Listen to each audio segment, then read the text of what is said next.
All right, it's time for another 5 minutes. Patrick Alog joins us here on the show. He's our first guest from outside of the state of California, coming to us from Wisconsin. Patrick, how are you? Yeah, I'm doing great, Eric. And it's not snowing, thank goodness. So there. Hey, that means you'll get a lot more time out on the golf course, I'd imagine. Just came back from around earlier this morning. So, we only get about 2 to 3 months of good playing time, so I might as well take advantage of it. Well, there you go. You can get it in. All right, what's our topic going to be today? It's the 2020 or 2021 Tokyo Olympics. Yes, they've been postponed, of course, and I think we can all agree that postponement probably the best idea. We're going to get into it right now. We'll put 5 minutes on the clock. We're talking the Tokyo Olympics that have been postponed to 2021, and I think we all agree that it was a good decision. And there were a lot of people who were a little apprehensive about it being canceled so early. Although when you think about it, this is not some little event. You got to make sure the playing conditions are great for these world-class athletes. That's a lot of shipping things in. That's a lot of prep. There's qualifying that has to happen. Those events had to be canceled or postponed. And then, of course, there's the issue of athletes traveling from around the world. So this is probably a great call by the IOC. Oh, absolutely. When the decision was made in mid-March, most people were actually thinking, what took them so long? Especially when the NBA and college basketball and major pro sports like around the world, like soccer, canceled. People were like, why didn't the Olympics postpone? But when countries such as Australia and Canada already said they were not going to send athletes, that was pretty much the big dominant. They're like, all right, let's postpone it to next year. So it is scheduled for 2021, even though they're referring to marketing purposes as 2020, but hopefully come 14 months from now, we'll see the Tokyo 2021 Olympics.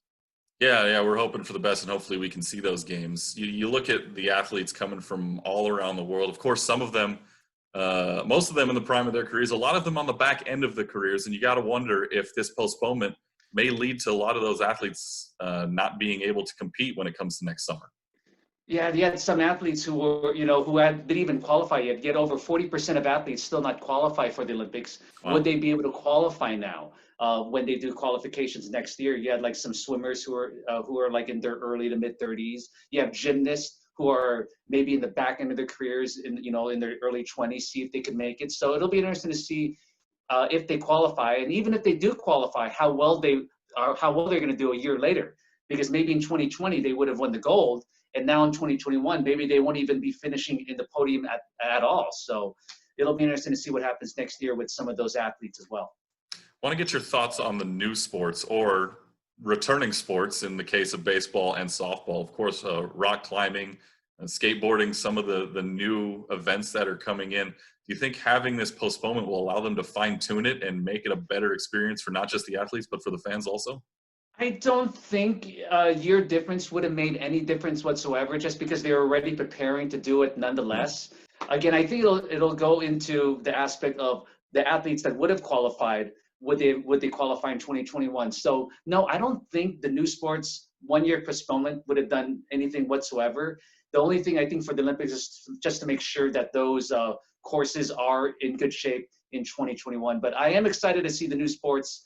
Such as surfing, such as karate and rock climbing. And I'm glad to see baseball and softball back in 2020, because to be honest, I don't want to sound negative here, but I don't think Paris is going to have baseball because they're just not a baseball playing country. But it's good to at least see baseball and softball in the 2020 Olympics. Hey, we'll see what happens, with the KBO airing on TV right now. Everybody gets a bigger chance to watch live baseball. So maybe Paris will come around come 2024, which brings up another good point. With this postponement, now we're looking at only 3 years between Summer Olympics. Do you think Paris may push back a couple months? And do you think qualifying gets pushed back? Or do you think we reset to the regular timeline after 2021? I think you'll see regular timeline. Paris Olympics shouldn't have anything to worry about. They'll still start in the summer 2024, but you will see major events move back a year. For example, you have the World Swimming Championships. You have the World Track and Field Championships set for 2021. Those are already being pushed back to 2022. So you had some major sporting events pushed back to 2022 because a lot of these sports hold their World Championships, but then they don't hold their World Championships during an Olympic year. So those definitely will be pushed back. Like the World Track and Field Championships were slated to be in Eugene, Oregon, which is the first time the Track and Field World Championships were going to be in the U.S. And it's the hotbed of USA Track and Field, Nike headquarters. Yep. It's going to be 2022 now.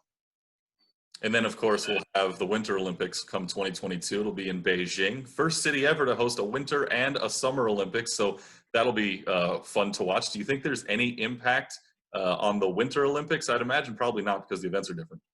No, but it'll be very interesting. If the Summer Olympics go on in 2021, you will have two major worldwide sporting events happen within 6 months with Wow.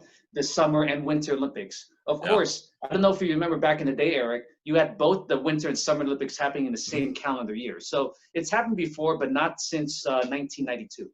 1992, of course. The Dream Team came out of there in Barcelona. That's what we remember 1992 as. We're down to just a couple seconds left here, and I'm just going to ramble on for a moment to let time expire. And there we go. Patrick Alog coming from Wisconsin. Thanks for joining us. We'll talk to you soon.